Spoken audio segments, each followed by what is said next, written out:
നമസ്കാരം. Debate space മലയാളത്തിന്റെ പുതിയൊരു എപ്പിസോഡിലേക്ക് എല്ലാവർക്കും സ്വാഗതം.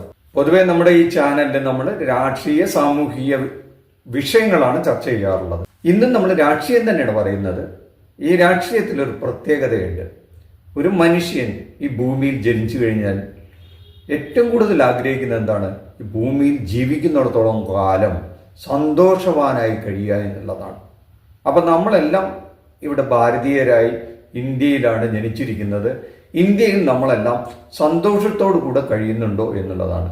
അപ്പോൾ ഈ സന്തോഷം കിട്ടാനായിട്ട് എന്താണ് വേണ്ടത്? ഒരു മനുഷ്യന് സന്തോഷം കിട്ടുക.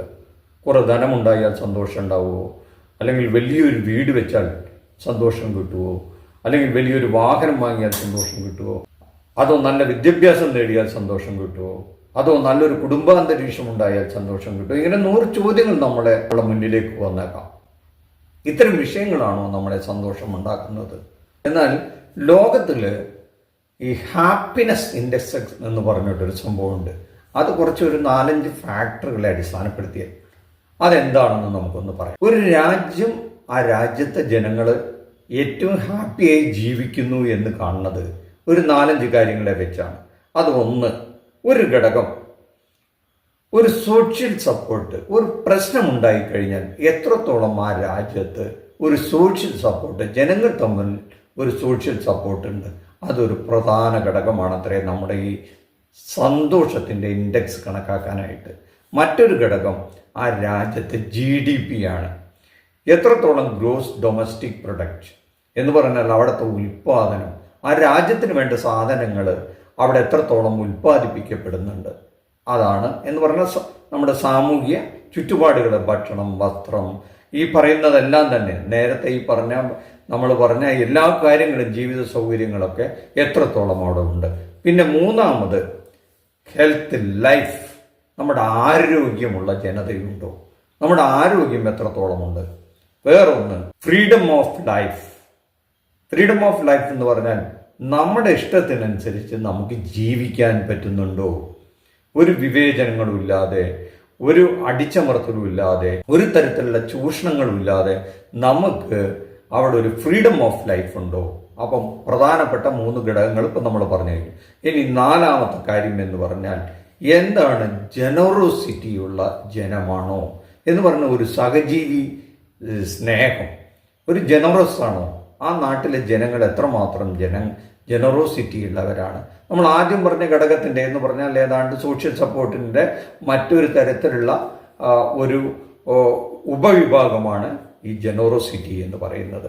വേറെ ആ നാട്ടിൽ എത്രത്തോളം കറപ്ഷൻ ലെവലുണ്ട് എന്ന് പറഞ്ഞാൽ എത്രത്തോളം അഴിമതി നടത്തുന്നുണ്ട് എന്ന് പറഞ്ഞാൽ അവിടുത്തെ ഗവൺമെൻറ് തലത്തിലായാലും ഭരണ സംവിധാനത്തിലായാലും ഇനി ഓരോ ഇൻഡിവിജ്വലായാലും എത്രത്തോളം അഴിമതിക്ക് വിധേയരാകുന്നുണ്ട് എന്ന ഘടകങ്ങളാണത്രേ ഒരു രാജ്യത്തിൻ്റെ ജനങ്ങൾ എത്രത്തോളം ഹാപ്പിയായിയാണ് ജീവിക്കുന്നത് എന്ന് കണക്കാക്കാനുള്ള പാരാമീറ്റേഴ്സ്. ഇതനുസരിച്ചിട്ട് നമുക്ക് നല്ല സന്തോഷത്തോടു കൂടി ജീവിക്കാനായിട്ട് നമ്മുടെ രാജ്യത്ത് കഴിയുന്നുണ്ടോ എന്നുള്ള ചോദ്യം. അല്ലെങ്കിൽ അങ്ങനെ കഴിയണമെങ്കിൽ നിങ്ങൾ എവിടേക്ക് പോകണമെന്നറിയോ? ഇവിടെയല്ല, ഈ ജന്മത്തിൽ ജനിക്കാൻ പറ്റിയില്ലെങ്കിലും നിങ്ങൾ അടുത്ത ജന്മത്തെങ്കിലും ഫിൻലാൻഡ് എന്ന രാജ്യത്ത് ജനിക്കണം. അല്ലെങ്കിൽ ഫിൻലാൻഡിൽ പോയി അവിടെ ജീവിക്കാനുള്ള എന്തെങ്കിലും സൗകര്യങ്ങളുണ്ടോ എന്ന് അന്വേഷിച്ചു കഴിഞ്ഞാൽ നിങ്ങൾ ഈ ലോകത്തിലെ ഏറ്റവും ഹാപ്പിയസ്റ്റ് ലൈഫുള്ള ഒരു രാജ്യത്തെത്താം. ഒരു 5 രാജ്യങ്ങളുണ്ട് അങ്ങനെയുള്ളത്. ഒന്ന് ഫിൻലാൻഡാണ്, 2ാം സ്ഥാനം ഡെൻമാർക്കാണ്, 3ാമതുള്ളത് ഐസ്ലാൻഡാണ്, 4ാമത് സ്വീഡനാണ്, 5ാമത് നെതർലാൻഡാണ്. ഇത്രയും രാജ്യങ്ങളാണ്, ജനങ്ങളാണ്, അവിടുത്തെ ജനങ്ങളാണ് ഏറ്റവും സന്തോഷത്തോടു കൂടി ജീവിക്കുന്നത് എന്ന് പറയുന്നത് happiest countries in the world. ഇതൊരു പൊളിറ്റിക്സ് ഉണ്ട് എന്നാണ് ഞാൻ പറയുന്നത്. ഇതൊരു രാഷ്ട്രീയമാണ്. നമ്മളെല്ലാം ആഗ്രഹിക്കുന്നതാണ്. നമ്മൾ പലതരത്തിലുള്ള രാഷ്ട്രീയ ആശയങ്ങൾ വെച്ച് പുലർത്തി നമ്മുടെ ഭരണാധികാരികളെയൊക്കെ തിരഞ്ഞെടുക്കുന്നത് നമുക്ക് ഈ സന്തോഷമുള്ള ഒരു ജീവിതം കിട്ടാൻ വേണ്ടിയാണ്. ശാന്തിയും സമാധാനവുമുള്ള ഒരു സാമൂഹ്യ ചുറ്റുപാടുണ്ടാക്കാൻ വേണ്ടിയിട്ടാണ് നമ്മൾ ഈ വിവിധ തരം രാഷ്ട്രീയ ആശയങ്ങൾക്ക് വേണ്ടി ഇവിടെ കുടുംബിരിയായ ജനാധിപത്യ വ്യവസ്ഥിതികളുടെയും മറ്റേയും നമ്മുടെ നേതാക്കളെയും ഭരണാധികാരികളെയൊക്കെ തിരഞ്ഞെടുത്ത് നമുക്കിത് കിട്ടുന്നുണ്ടോ എന്നുള്ളതാണ്. ഇപ്പോൾ ലോകത്തിൽ തന്നെ നമ്മൾ ഏറ്റവും വലിയ 5ാം സ്ഥാനത്ത് എത്തിയിട്ടുണ്ട്. നമ്മുടെ GDP ലെവലിൽ ഇന്ത്യ സാമ്പത്തിക പൊസിഷനിൽ ഏതാണ്ട് 5ാം സ്ഥാനത്തിൽ എത്തിക്കഴിഞ്ഞിട്ടുണ്ട്. അത് വലിയ താമസമില്ലാതെ നമുക്കൊരു 3ാം സ്ഥാനത്തേക്കെങ്കിലും എത്തുമെന്ന് പറയുന്നു. അങ്ങനെയുള്ളൊരു രാജ്യം ഈ ഹാപ്പി ഇൻഡെക്സിൽ എന്ന് പറഞ്ഞാൽ ഹാപ്പിയസ്റ്റ് വേൾഡിൽ എത്രാം സ്ഥാനത്താണ് നിൽക്കണത് എന്ന് കേട്ട് കഴിഞ്ഞാൽ നിങ്ങൾ മൂക്കത്ത് വിരൽ വെച്ച് പോകരുത് കേട്ടോ. അത് 118ാമത്തെ രാജ്യമാണ് എന്നുള്ളതാണ്.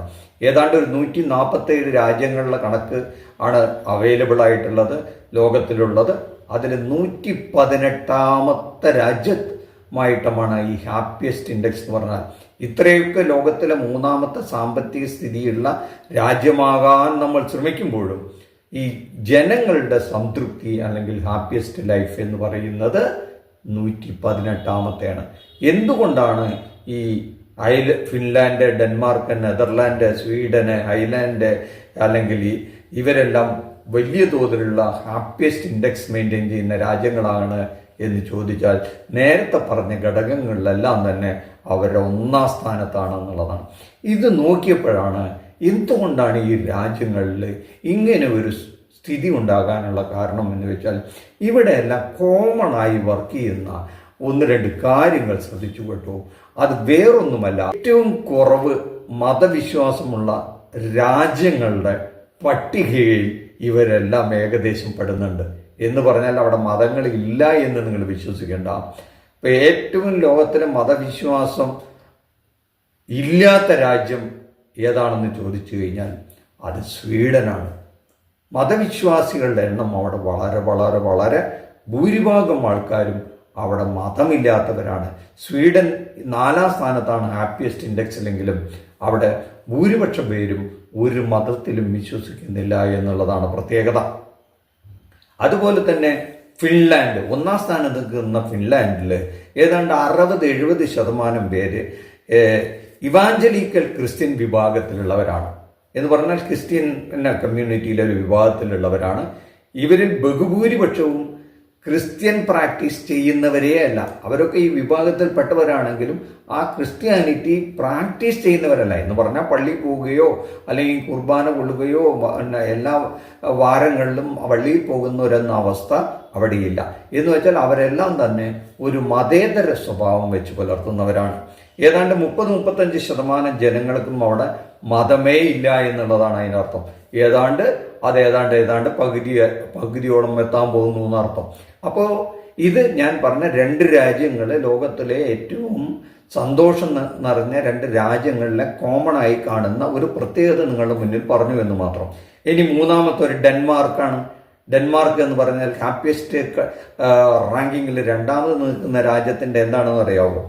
70-75% ഈ ക്രിസ്ത്യൻ മതവിഭാഗത്തിൽ പെട്ടവരാണെങ്കിലും വളരെ ചെറിയൊരു വിഭാഗമാണ് അതിൽ സ്ഥിരമായി പള്ളികളിൽ പോയി പ്രാക്ടീസ് ചെയ്യുന്നവരുള്ളത്. അവരും മതേതരമായി ചിന്തിക്കുന്നവരാണെന്നാണ്. 4-5% പേർ മുസ്ലിങ്ങളായിട്ടുണ്ട്. അവിടെ വളരെ കുറച്ച് പേർ ഹിന്ദുക്കളായിട്ടുണ്ട്. ഇവിടെയും മതമില്ലാത്തവരുടെ എണ്ണം വർഷം തോറും വർദ്ധിച്ചു വരുന്നതായാണ് ലേറ്റസ്റ്റ് റിപ്പോർട്ടുകൾ വരുന്നത് അത്രേ. ഇനി മറ്റൊരു നെതർലാൻഡ് എടുത്തു നോക്കാം. നെതർലാൻഡ് ഹാപ്പിയസ്റ്റ് കൺട്രിയിൽ 5ാം സ്ഥാനത്താണുള്ളത്. അവിടുത്തെ സ്ഥിതി എന്താണ്, അവിടുത്തെ മതവിശ്വാസത്തിൻ്റെ എന്ന് നമുക്ക് നോക്കാം. ഏതാണ്ട് 60% പേർക്കും ഒരു മതവുമില്ല എന്നാണ് പറയുന്നത്. ഇതൊക്കെ നമുക്ക് നമ്മുടെ നാട്ടിൽ കേൾക്കുമ്പോൾ നമുക്ക് അത്ഭുതം തോന്നും. മതങ്ങൾ ഉണ്ടെന്ന് മാത്രമല്ല, ആ മതങ്ങൾ തമ്മിലുള്ള വൈരം വെച്ച് പുലർത്തുകയും സ്പർദ്ധ വെച്ച് പുലർത്തുകയും വിദ്വേഷങ്ങളിൽ ഏറ്റവും കൂടുതൽ പ്രചരിക്കുകയും ചെയ്യുന്ന നാടായി നമ്മുടെ നാട് മാറുന്നു എന്നുള്ള ഒരു ദുരന്തത്തിലൂടെ നമ്മൾ കടന്നു പോകുന്നു. നമ്മുടെ നാട്ടിൽ പ്രത്യേകിച്ചും പല സംസ്ഥാനങ്ങളിലും നടക്കുന്ന മതവൈരം വെച്ചുകൊണ്ടുള്ള കൊലപാതകങ്ങളൊക്കെ നമ്മൾ കേട്ട് തഴമ്പിച്ച് മനസ്സ് മരവിച്ചിരിക്കുന്ന ഈ കാലഘട്ടത്തിലാണ് ലോകത്തിലെ ഏറ്റവും ഏറ്റവും ഹാപ്പിയസ്റ്റ് കൺട്രീസിലെ കോമണായി കാണുന്ന ഒരു ഫാക്ടർ കാണുന്നത്. വേറൊന്ന് സ്വീഡൻ്റെ കഥ നമ്മൾ നേരത്തെ പറഞ്ഞു കഴിഞ്ഞതാണ്. സ്വീഡൻ 4ാം സ്ഥാനത്ത് നിൽക്കുന്നതാണ്. അപ്പോൾ ഇതാണ് ഈ ഒരു 5 കൺട്രിയുടെ കാര്യമെടുത്താൽ ലോകത്തിലെ ഏറ്റവും സമാധാനവും സന്തോഷവും പുലരുന്ന രാജ്യത്ത് മതവിശ്വാസങ്ങളിൽ അമിതമായ മതവിശ്വാസങ്ങളെ ഇല്ലാത്തവരാണ് ബഹുഭൂരിപക്ഷവും. മതങ്ങളിൽ വലിയ താല്പര്യം കാണിക്കാത്തവരാണ് എന്നുള്ളതാണ് പ്രത്യേകത. നല്ലൊരു ശതമാനം പേരും ഒരു മതത്തിലും വിശ്വസിക്കുന്നില്ല എന്ന് മാത്രമല്ല, ഇനി മതം ജനിച്ചു പോയത് ഒരു മതത്തിലാണെങ്കിലും ആ മതമേ പ്രാക്ടീസ് ചെയ്യുന്നില്ല എന്നുള്ളത് അറിയാം. നമുക്കറിയാം പല രാജ്യങ്ങളിലും പല പള്ളികളും പൂട്ടുന്ന അവസ്ഥ വരെ എത്തി നിൽക്കുന്നുണ്ട് എന്ന് അതിൻ്റെ പുരോഹിത വർഗം തന്നെ വിലപിക്കുന്നത് നമ്മൾ പല മാധ്യമങ്ങൾ വഴിയും കണ്ടതാണ്. പക്ഷെ ഒരു കാര്യം സത്യമാണ്, എവിടെയൊക്കെ ഈ മതങ്ങളുടെ അമിതമായിട്ടുള്ള അധികാരവും അതിപ്രസരവും ഉണ്ടോ അവിടെയൊക്കെ ഒരു കാര്യം തീർച്ചയാണ്, അശാന്തിയുടെയും അല്ലെങ്കിൽ വെറുപ്പിൻ്റെയും അന്തരീക്ഷം നിലനിൽക്കുന്നു.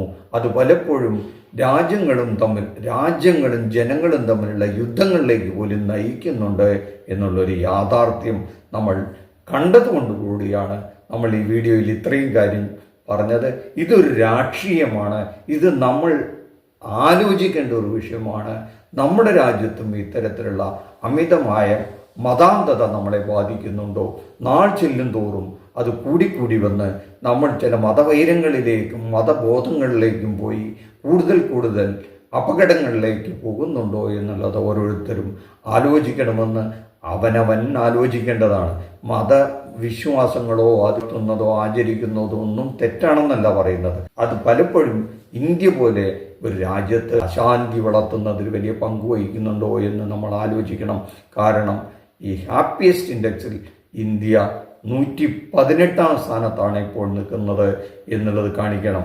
ലോകത്തിലെ 3ാം സാമ്പത്തിക ശക്തിയാകുമ്പോഴും ഹാപ്പിയസ്റ്റ് കൺട്രിയിൽ 118 നിൽക്കുന്നു എന്ന് പറയുന്നത് ഒരു തരത്തിലും ഭൂഷണമല്ല എന്നുള്ളതാണ് ഇവിടെ പറയാൻ ആഗ്രഹിക്കുന്നത്. എല്ലാ മതങ്ങളിലും മനുഷ്യരാണെന്നും ആ മനുഷ്യർ വിവിധ മതവിശ്വാസങ്ങൾ പുലർത്തുന്നുണ്ട് എന്നുള്ളത് കൊണ്ട് പരസ്പരം വിദ്വേഷം പുലർത്തണമെന്നില്ലല്ലോ. സഹജീവീബോധം കൊണ്ടും സഹവർത്തിത്വം കൊണ്ടും സ്നേഹം കൊണ്ടും പരസ്പരം ബഹുമാനിച്ചും ആദരിച്ചും കഴിയുന്നത് ഒരു ആധുനിക സമൂഹത്തിൻ്റെ ലക്ഷണങ്ങളത്രേ. അതൊരിക്കലും ഒരു മതവിശ്വാസവും തടസ്സമായി നിന്നുകൂടാ എന്നുള്ള ഒരു സച്ചിന്ത കൊണ്ട് മാത്രമാണ് ഇത്രയും പറഞ്ഞു വെച്ചത്. ഇത് കേട്ട് നമ്മുടെ പ്രേക്ഷകർക്ക് എന്താണ് പറയാനുള്ളതെങ്കിൽ കമൻറ്റ് ബോക്സിലിടുക. നന്ദി, നമസ്കാരം. മറ്റൊരു വിഷയവുമായി മറ്റൊരു എപ്പിസോഡിൽ കാണുന്നവരെ താങ്ക് യു.